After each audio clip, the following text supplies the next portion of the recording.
Hey vlog, it's Diana Banana ja ma ei suuda uskuda, ma lõpuks selle videoga alustada saan. See tuleb siis minu ninaapi vlog ja kuigi ma vist mainisin ühes videos, et ma läksin arsti juurde, siis ma olen tegelikult seda operatsiooni siin planeerinud nagu päriselt juba asju kokku leppinud umbes pool aastat. Ma ei suuda uskuda, et see päev jõuab kohe varsti kätte.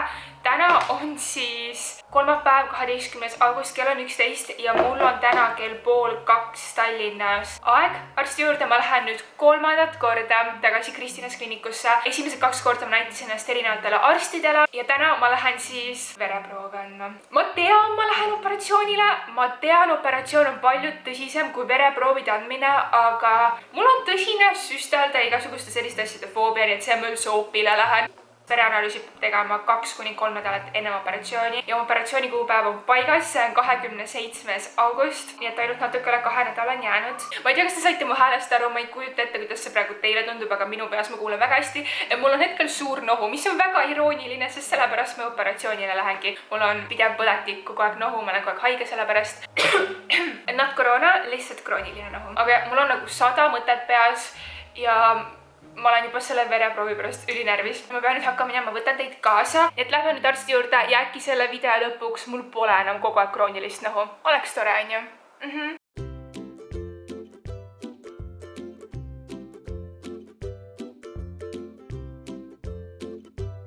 Mulle tehti just vereproov ära. Ma seda ei filminud, sest ma kartsin liiga palju. Aga ma mõtlesin, ma näitan, siin näeb nagu hullult vähe välja. See on siin Kristinas kliinikus siis ooteruum. Siin on see uks siis, kus sa sisse tuled. Ja siis alguses kindlasti peab käed ära desinfitseerima. Siin peab sellised läitud endale jalga panema. Minu omad on, ma valisin vale suuruse.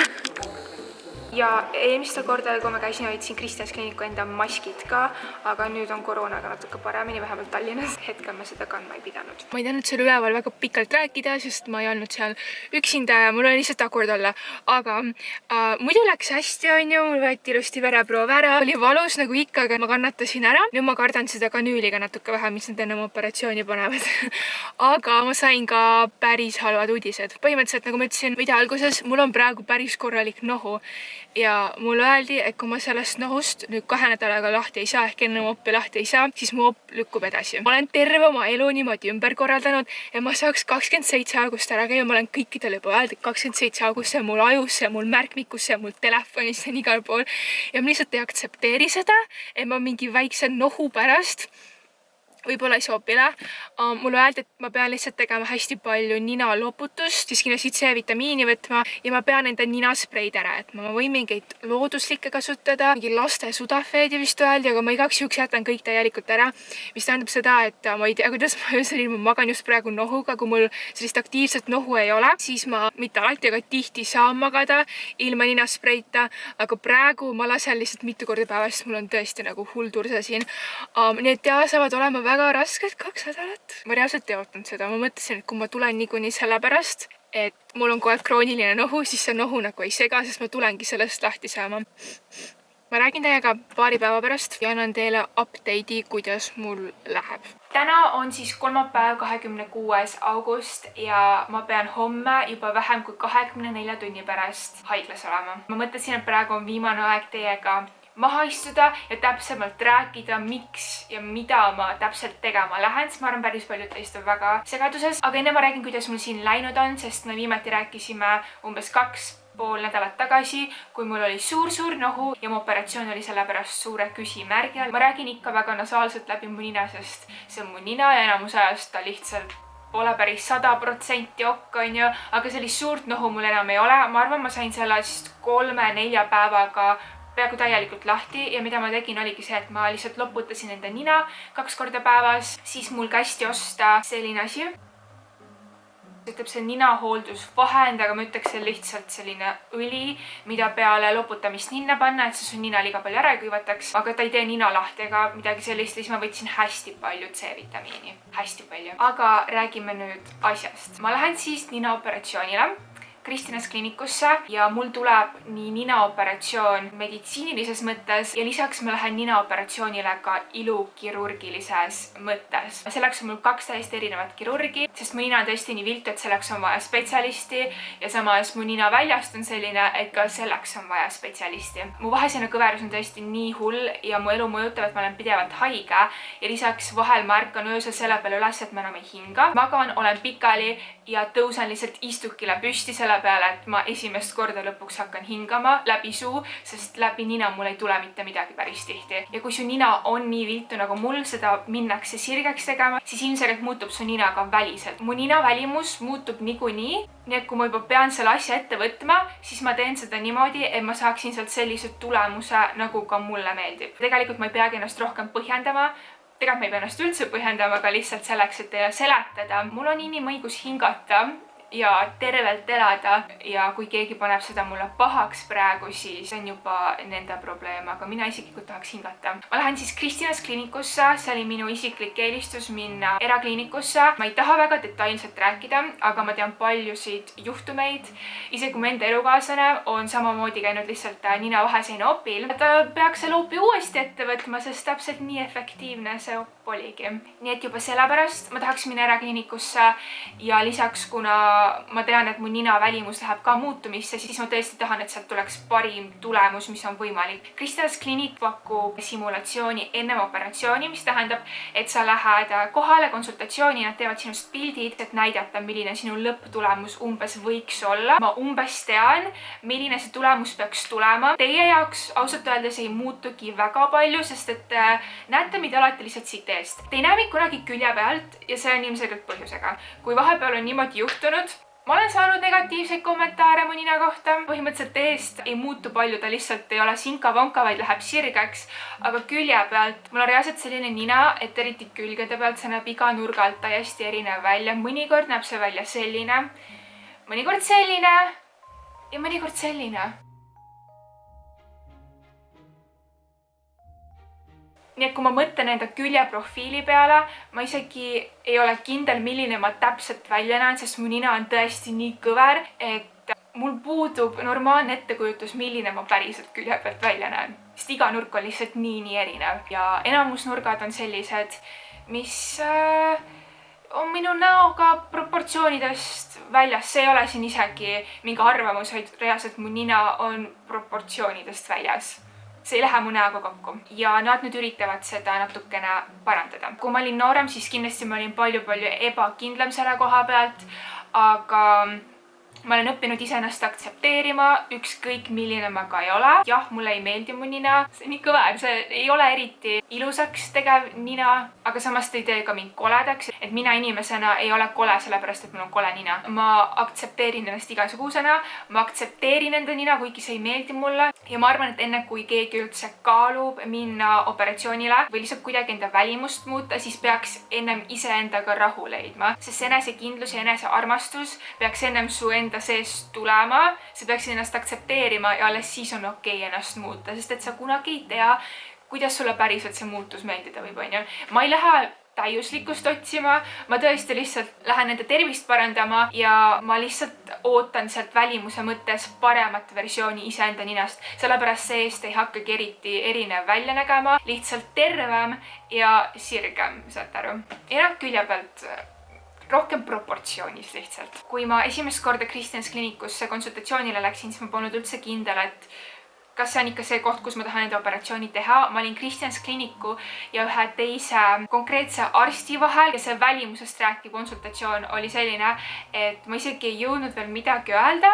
Mulle öeldi lihtsalt kõik ette ära, mis nemad näevad, et vajab parandamist ja mul oli lihtsalt nagu jaa, nagu nad oleks mu mõtteid lugenud ja selle peale ma näitasin lihtsalt albumit, mis ma olin telefoni teinud ja lihtsalt näitasin neid pilte, et näete täpselt seda, ma mõtlesingi nagu, kuidas te teadsite? No ilmselgelt on täpselt neid asju siis vaja, aga jah. Ja lisaks nad rääkisid, kui madal on nende ninaoperatsioonide ümber tegemise statistika, et kuidas väga tihti nii lihtsalt ma rääkisin nina vaheseina pärast kui ka välimise operatsiooni pärast, ei olda enda ninaga ikkagi rahul ja tahetakse ümber teha ja kui väike nende see reiting on. Ma ei julge praegu täpselt öelda, mul ei ole täpselt meeles, aga see oli üliväike ja kui ma sealt konsultatsioonilt välja tulin, ma teadsin, et ma isegi ei hakka selle teise arsti kohta uurima, ma tunnen ennast seal nii kindlalt, nad reaalselt lugesid mu mõtteid, nagu kuidas ma saan ennast mitte kindlalt tunda ja ma lihtsalt ei suuda juba homset ära oodata.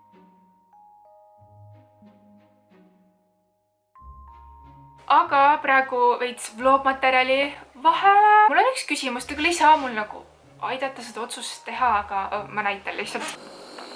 Ma tegin enda magamistõukse lahti ja peili lihtsalt tudjus enda pesas. See on esimene pesa ta elus, kus ta päriselt sees magab ja me ostsime talle selle peale tema oppi, ta käis hammastega operatsioonil. Ma räägin nüüd enda dilemmast. Ma lihtsalt näitan teile. See on siis seesama dressikas, mida ma kandsin selles videos, kus ma tegin challenge'i, kus ma pidin aja peale outfit'e valima. See näeb siis välja selline, kui ta eest lahti on ja kinnis ennast selline. Ja ma lihtsalt, see on nagu nii cute, aga samas see on nii lai, et see pole absoluutselt mu stiil. Aga samas ma kogu aeg mõtlen selle dressika peale. Ma ei tea, mida teha. See on reaalselt nii suur. Nii suur. Kui ma nüüd Radamarit tagasi lähen, siis ma avalikustan teile, mis ma siis otsustasin. Mul oli praegu lõunapaus ja me käisime poest läbi ja nagu näha, ma ostsin selle dressika ikkagi ära. Ma arvan, panen selle homme selge, et ma saaks selle kopile minna, siis ma pean midagi sellist kandma, et ma saan lukuga lahti tõmmata ja ei pea midagi üle pea tõmbama, isegi T-särgid, kõik sellised asjad on täiesti välistatud. Ja ma arvan, ma võtan homme selle endale haiglasse kaasa. Ja siis, kuna ma ei taha hetkel reepulle jõua, mis on minu nagu tavaline päeva snäkk, ma tean, et see reaalselt jook, aga ma ütlen selle kohta snäkk, lihtsalt kofeiini pärast täna, siis ma võtsin endale Boosti, muidugi Blueberry Blast topeltmustikatega, ma pole seda joonud, ma isegi ei mäleta ja see on nii hea. Ja nüüd me lähme Peiliga jalutama, ma ei taha üldse kodus passida ja mul on enamus asjad kõik ette ära tehtud, et ma saaks nüüd nagu rahulikult võtta, aga mul pole midagi teha, ma lihtsalt ei taha niisama kodus passida, sest ma tean, ma lähen närvi, nii et närvide rahustamiseks me lähme Peiliga metsa jalutama. Teate, mis ma teile näitama? Ma joon praegu kõrrest ja ma näitan teile ennast külje pealt. Ma ei teeks seda elu sees, aga homme on mul uus nina, nii et.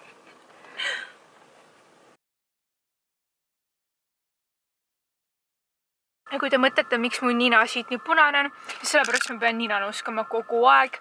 Terve oma elu, iga päev, lihtsalt kogu aeg ja siis siin ei ole kunagi meiki peal. Ma nuskan selle juba ennem pealt ära, kui mul meik valmis saab põhimõtteliselt. Pilukas me... Joo, räägime, mis meil juhtus, Peili. Kas sa julged rääkida, mis meil juhtus? Kell on praegu 16:11 ja me peaks veel olema jalutamas. Aga nagu te näete, me oleme kodus. Me pidime siis minema Selli sillaotsa rajale jalutama, sest see on hästi Tartu lähedal selline lihtne rada. Ja meie teeme seda rada tavaliselt niipidi, et me alustame kruusateest, mis on paar kilomeetrit pikk, siis jõuavad nagu metsani, rabani ja siis oled tagasi auto juures. Ja me polnud isegi veel rajale jõudnud, kui me nägime rästikut.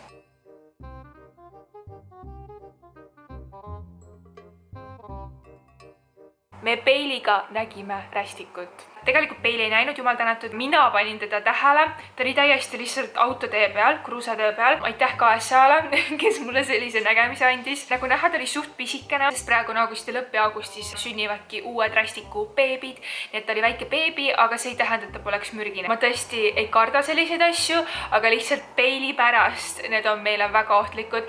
Nii et me ei olnud isegi veel rajale jõudnud ja me nägime rästikut, ehk meil läks igasugune isu jalutada ära. Peili nutis sellepärast natuke autos, aga me üritasime talle selgitada, et see poleks väga tore jalutus olnud, ma oleks väga stressis olnud. Ja kusjuures see oli juba 3. rästik sellel aastal, keda me nägime. Ma olengi elus näinud ainult 3 rästikut, kõiki sellel aastal. Ma ei tea, mis toimub, aga nüüd ma olen veel natuke kodus õhtuni ja siis umbes 9-10 paiku võib-olla me hakkame Tallinnasse sõitma. Ma pean siis homme kell 9:30 juba haiglas olema, ehk mul oleks siis mõistlikum Tallinnasse ära minna. Mida ma veel pean tegema, on pesemas käima. No abiesse ma niikuinii läheks, aga nad tahtsid, et ma opipäeva hommikul käiksin kindlasti pesemas. Peseks juuksed ka ära, kreeme ei kasutaks, parfüüme ei kasutaks, meiki kannaks ilmselgelt mitte midagi sellist. Nii et jah, kui te mõtlesite, et ma saan siin vlogis ilusaks, siis ei, ma sellest pointist siin praegu lähen ainult koledama poole. Aga okei, räägime homme hommikul, praegu mul on veel üllatavalt rahulik olla ja homme lähme siis juba haiglasse. Homme on opipäev.